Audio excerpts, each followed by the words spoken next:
Merry Christmas. Christmas is already here. Every day is Christmas because every day we're getting a present. And sometimes the presents are a revelation of something that we didn't want to see. And Christmas, I'm a bit of a contrarian, but Christmas to me, the thing I get the most excited about are all the really obscure things about the Christmas story that didn't go just right. In fact, almost none of it went the way that you thought it would be. And that's such hope. Oh my gosh. The idea that this baby could be born in the middle of all of that mess. Because it was a mess. And whatever's going on with you, whatever's going on with me, it gives us a sense of hope and comfort. Because you see, the birth of the Christ in you, the birth of the spiritual something that your heart, your mind, your soul, your whole being, the essence of you has been yearning for, requires you to accept both the things that you like and the things you don't like, both the triumphs and overcomings and the messes and the shortcomings. My overcomings and my shortcomings are equally good. Together, my overcomings and my shortcomings are equally good. And this was shown, this is proven in a study that was done before Brene Brown was famous when she was at the University of Houston for 6 years. She did this, she was involved in this study of people's happiness. The people who were the happiest were people who accepted both their shortcomings and their overcomings, both their positives and their negatives, and didn't shy away from it and found a compassion. They had compassion for other people, yes. And they had a connectedness with other people, but first they had to have it with themselves. First, I am connected with myself. Together? First, I am connected with myself. First, I have compassion for myself. Together? First, I have compassion for myself. That precious self that includes all of the things that you like and all the things you don't like. And every day is a Christmas present is Christmas because you get to see a part of yourself that you like and a part that you don't like, and it's all up. You open up that present and, okay, how can that be a present when it's something you don't like? Because you learn from it, because it shows you something about yourself, because you get an experience of that who that you are. I remember years ago when Edwene Gaines, how many of you know who Edwene Gaines is? Edwene Gaines came to speak at my church, and she was different. She was softened, and I always loved her. I always thought she was great. It wasn't that she wasn't okay before, but there was this whole change to her, and I asked, what happened? And she told me about how she opened up and accepted parts of herself and looked at parts of herself and encouraged me to do the same thing. It had softened her, and I tried that out too, and I found every time I experience, you take a look at yourself, and you let yourself be. And sometimes transformative experiences are uncomfortable. And how can that be? Sometimes when you wake up, it's pins and needles, which I'll just invite you to uncross your legs. And if you've been sitting with your legs crossed, in 30 seconds, I guarantee you, for a lot of you, it's going to be pins and needles. But what do you get? What you get after you accept the pins and needles is the use of your foot, because you couldn't stand on it before because the thing was asleep. And we're asleep. We get into this numb area of ourselves. Brene Brown said that the people who were unhappy in her study were people who had numbed the positive, yes, but they numbed the positive because they numbed out the negative. They didn't look at, they were in denial about, they pushed down, they weren't experiencing or connected with what was going on with them. And they didn't have, so they couldn't have compassion for that part of themselves. And she says if you numb one side, you numb the other. So you numb the negative, you numb the positive. But if you wake up, you can use your foot, you can use your heart, you can use your whole beingness. Look at the world around you. It's pins and needles, folks. The world is waking up. How can this world be awakening into this Christ consciousness? Remember in the meditation, we touched in and blended with all of humanity. Humanity doesn't look so good, does it? Looking in that mirror.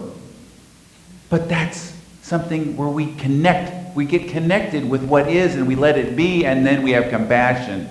And then we understand that it's part of the process, because you know what? Waking up is pins and needles. Together? Waking up is pins and needles, but then I can use my heart. Together? Then I can use my heart. You can use your heart. You're not, as the song says, comfortably numb anymore. You don't have to keep yourself in that box anymore. You can let yourself out, and you let your sisters and brothers out, and you let yourself know that the humanity is going through its adolescence into maturity, its awakening, and it's all part of this process. It doesn't mean that you have to think it's every situation, just not do anything about it. No, but letting the process be what it is and moving with it, awakening from within your own being first to your own process and accepting it. As Brene Brown said, the people who were connected with themselves could be connected with others. People who had compassion for themselves could have compassion for others.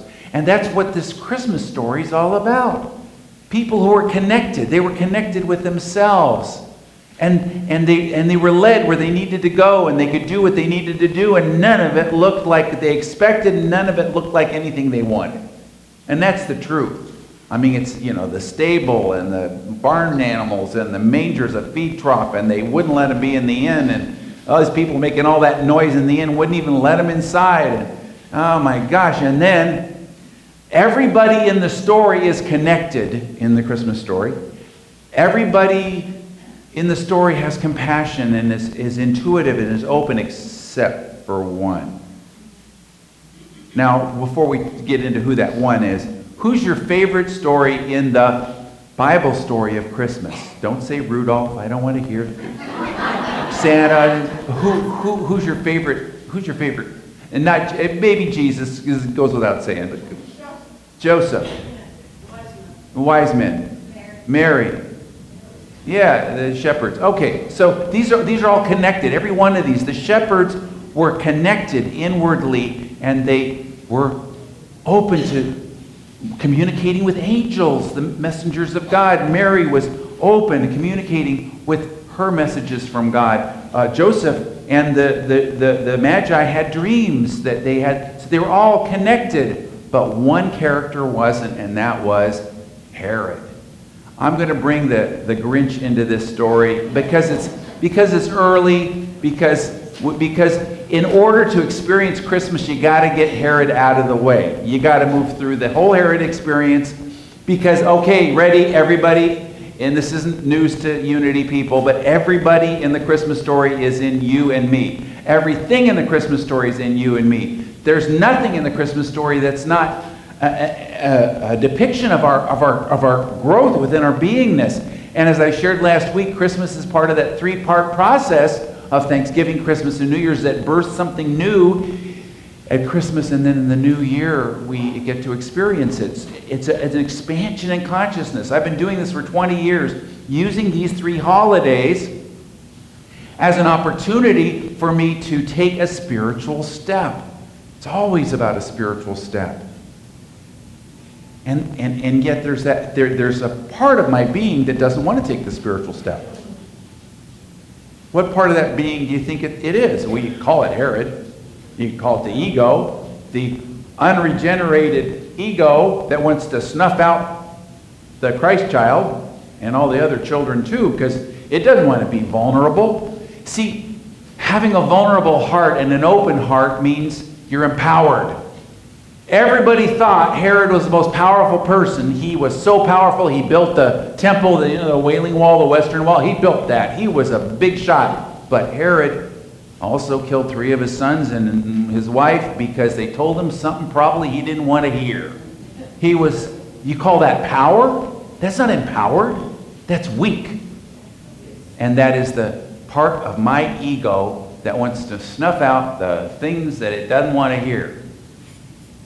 Unlike Edwene Gaines, who when she had this experience, she started to look at parts of herself and say, tell me more. I want to know more about this.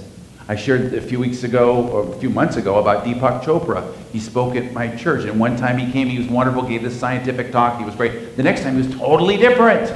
He was softened and he was open, and I don't remember anything the guy has said except for this one story, which was about the woman who confronted him and told him off because he wouldn't miss his plane and talk to her. I mean, she was being unreasonable, but she let into him, and he wrote down all of his judgments of her and shared them with his wife and his staff, and he says, any of these remind you of me? And his wife said, all of them.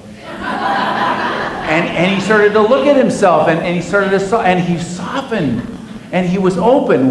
He could have been Herod, because he's a powerful guy. Off with their heads. You know, that's what happened to John the Baptist. Gave him some honest feedback. He didn't want to hear the honest feedback. There goes John the Baptist's head. So that's what my ego does, your ego does, when we hear something, see something we don't want to see. But what happens when we embrace it? We get empowered. It softens us. It opens us. Like Brene Brown said, the people who were aware and connected with themselves and were self-aware, and then brought compassion to that self-awareness, because you got it, because believe me, you see stuff you really don't want to see. They're the happy people, and they can share that connectedness with others, and they can share that sense of passion with others. And everybody at the Christmas story was intuitive and open and compassionate and self-aware and connected, except for Herod. All of them were. They had all their guidance, because they were open. And so what's Christmas telling us to do? To get open, to become open. And then what happens? Then, like in the story, you find yourself, you say, well, it's unfair. I have to go to Bethlehem to pay a tax. The dictator, this foreign power came in, and it's an unfair tax, and they won't let me stay in the inn, and the barn animals, and I got to give birth in a feed box? You got to be kidding me. Whose Christmas is this? It's the perfect Christmas. It's my Christmas. It's your Christmas. It's exactly what it needs to be. But it takes that child in us to be aware of it. I mean, it's no accident that King Herod wanted to do away with all the children when he heard the story from the Magi that there was this other king that was going to be born here. He pretended like it was such a great idea, and then he just did all these bad things. But in the middle of that, the birth still took place. In the middle of all of it, the birth still took place. And the Magi followed their guidance and didn't go back when they found out because of a dream, and they went back to Persia because they were in the moment, they were connected. So use every day of this Christmas time to get connected with yourself. I get connected with myself together. I get connected with myself. Use every moment of every day between now and Christmas to develop a sense of compassion for yourself. Oh my goodness. That means getting out of guilt, but allowing yourself to feel remorse. There's a difference. There's a difference. I had some things that was brought to my attention in the last couple of weeks that were very important for me to look at. And it was like, oh my gosh. Well, guilt just locks you down. Guilt is just another activity of the ego. But remorse and being aware, when you, oh my gosh, I can change. I can first accept this is this, get out of denial. And what happens when you do that? It unleashes an energy. It unleashes a power. And then your intuition starts getting open.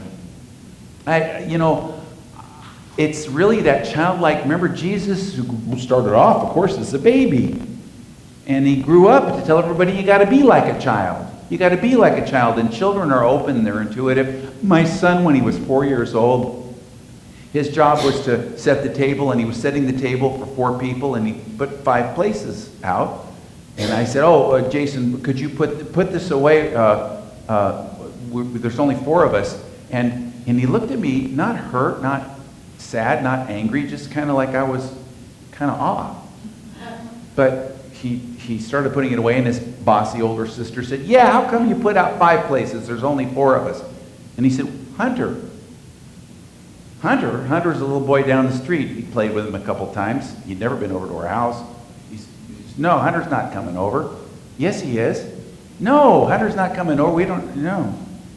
And he's just kind of trying to make sense of this crazy adult world, right? He's putting the stuff away, and the doorbell rings. Guess who it is? It's Hunter. There's a part of you that knows, and it's that childlike part of yourself. It's that part of yourself that says, I'm gonna give birth in a stable, in a manger. The part of you that believes that every star in the sky, like the shepherds did, was an angel, and they're singing to me, and they're telling me to go over here, and I'm going to do it. There's a part of yourself that is open, like Joseph was open, hearing in the dream, or the Magi were open, told in a dream to go back to Persia directly, or all of the story were people who were in the moment, they were connected, they had compassion for themselves, and all of that is necessary for us to have this three-step process that is Thanksgiving, Christmas, and New Year's. Thanksgiving, now you say, well, Thanksgiving's over. Well, it's still Thanksgiving weekend. How many of you out there have leftovers in your home? You got leftovers? Well, we got leftover spiritual energy that we're going to use for Thanksgiving. Because remember last week we took the energy of Thanksgiving and we planted a seed with an intention. Remember your intention? Many of you were here. If you weren't, I want you to pick an intention that you would like to take place in the year 2020, an intention for yourself. Something maybe more lofty and noble than improving your golf swing or getting some more gadgets. It's something that would stretch your heart or open you up or give you a sense of that spiritual joy and well-being. For me, it is, thank you, God, that I am getting to know myself. I know what I mean by that. I don't know if everybody else can understand it, but thank you, God, that I'm getting to know myself. And everything's rolling out of that. And so you plant the seed, you take the Thanksgiving energy, the thank you, God, thank you, God, thank you, God together. Thank you, God, thank you, God, thank you, God. You energize that seed. It's the fertilizer, it's the energy that energizes that seed. You plant it at Thanksgiving. Then Christmas, it starts to grow, the energy, all of the lights, all of the colors, all of the traffic that you wish those people weren't out there shopping, but they are. But it's fine because you embrace it all. You, just like Brene Brown said, you got to embrace the positive and the negative. You don't numb either of them out, and then you're the joyous person. And if you try to deny any of it or pretend like it's not happening or resist it, then you have to numb out the positive as well as the negative. And that includes your family gatherings, whether it was a Thanksgiving gathering or a Christmas gathering or any of those things. You know, we have sometimes people or situations that we really don't like, and maybe that we don't have the celebration we would like, or maybe there's somebody who's going to be there. But I love one time what Martha Creek said when you're going to a family gathering like that. I'm looking forward to it. I'm looking forward to it. Open your heart. Doesn't mean you can't have boundaries or whatever, but that you let things be what they are. You don't numb yourself out. You accept the positive with the negative, and then you work with it, and you unlock an energy, and you move with it. And if you get a diagnosis or you get a situation in your life or your job or something's going on that you don't like, you work with it. And that's what you do in the Christmas energy. The secular Christmas and the sacred Christmas, the spiritual Christmas and the commercial Christmas. It's all energy, it's all life, it's all God. And you just let it all in and you move with it and you let it energize this Christmas, this Thanksgiving, Christmas, and New Year dream, the dream of your heart. So now if you weren't here last week, I really want you to come up. Remember I said last week I said this is a working holiday. I want you to work on it and come up with a seed thought. Something, for me, it was, I give thanks that I'm getting to know my real self.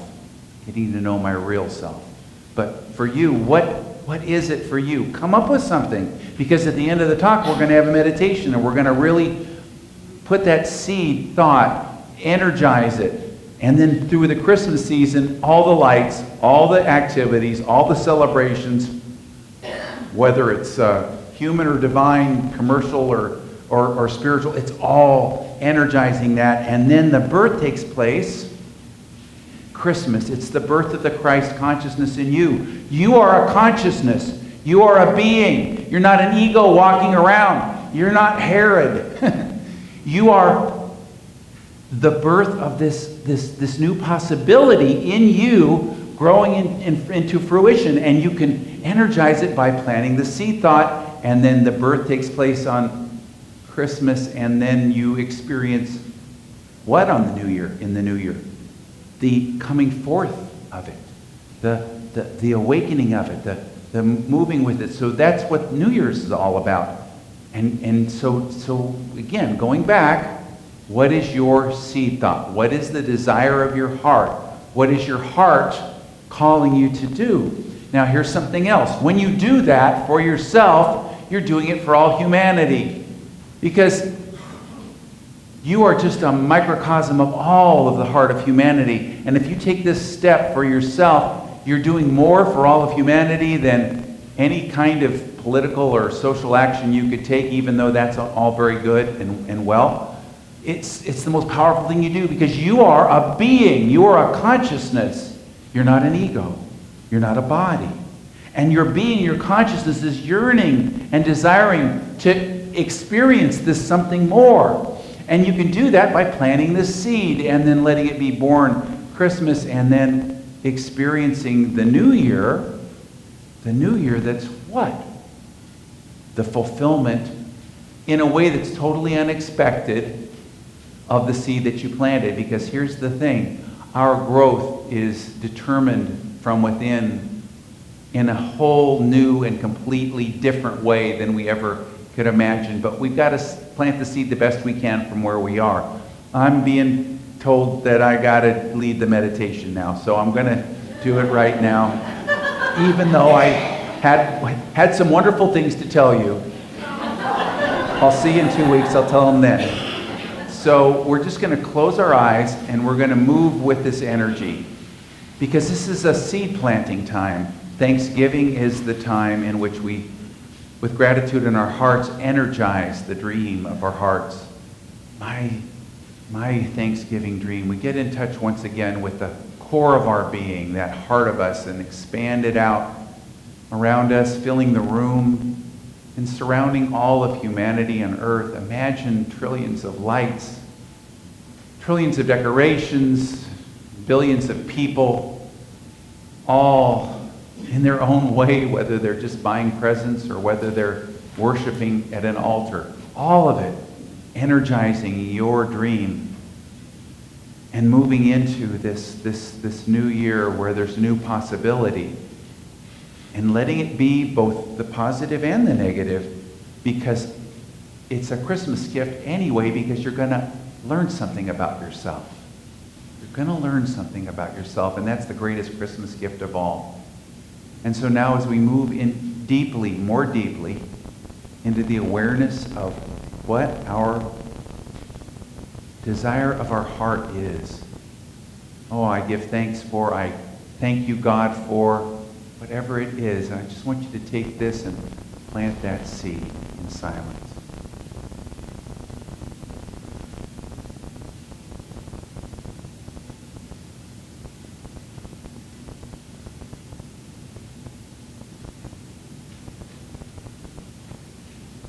This is very real and very true.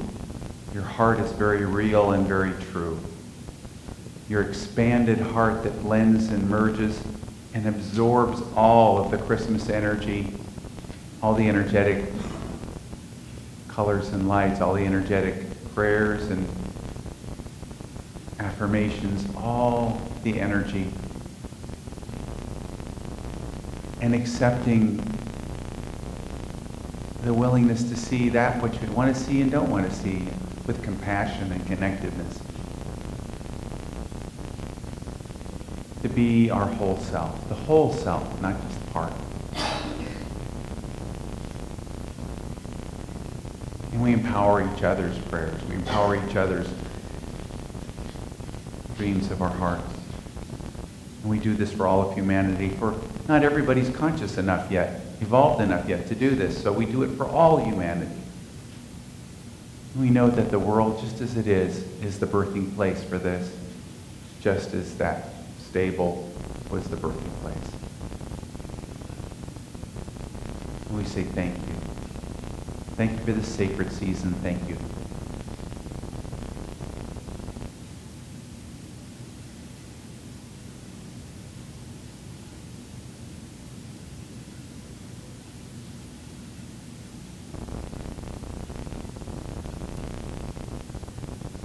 I awaken to my Christmas. Thank you, God, and so it is.